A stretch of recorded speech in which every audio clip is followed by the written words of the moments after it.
আজকে জ্বালানি তেলের অভাব, যখন এই সমালোচনা যারা করেছিল, এই বিএনপি এরাই তো করেছে, কত কথা বলেছে, জামাত বলেছে। তা এখন পাইপলাইনে কেন তেল আনলাম ভারত থেকে? ওই পাইপলাইনে নাকি আমি তেল গ্যাস সব দিয়ে দেব। এখন হাড়ে হাড়ে টের পাচ্ছে না আমি কি তেল এনেছিলাম না তেলটা দিয়ে দিয়েছি। এখন ওই তেলের উপরই তো ভরসা।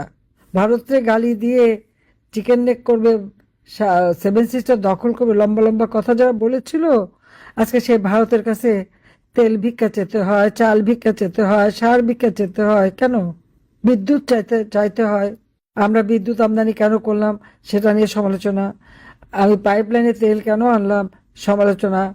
পার্বতীপুর ডিপো পর্যন্ত পাইপলাইনে তেল আসে, নতুন প্রজেক্ট নিলাম নাটোর ডিপো পর্যন্ত যেন তেল আসে। নাটোর ডিপো পর্যন্ত যে প্রজেক্ট, সে প্রজেক্ট ইউনূস এসেই বন্ধ করে দিল। ওই বাটপার যে বন্ধ করে দিল, এখন তেলের যে অভাব, এটা কি এখন কি করবে? আজকে যে এই কাজটা শেষ হতো, তাহলে এই অভাব তো থাকতো না, এই অভাবটা তো চলে যেত। আমি যত কাজ করছি সবই সমালোচনা। ঠিক আছে, যারা সমালোচনা করে, যাদের পছন্দ হয় না।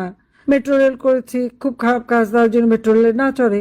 এক্সপ্রেসওয়ে দিয়ে তার জন্য গাড়ি না চালায়। সেতু একটার পর একটা সব সেতু, ওগুলি যেন পার না হয়। যে রাস্তা করেছে ওই রাস্তার জন্য না চলে, তাহলে তো হয়ে গেল।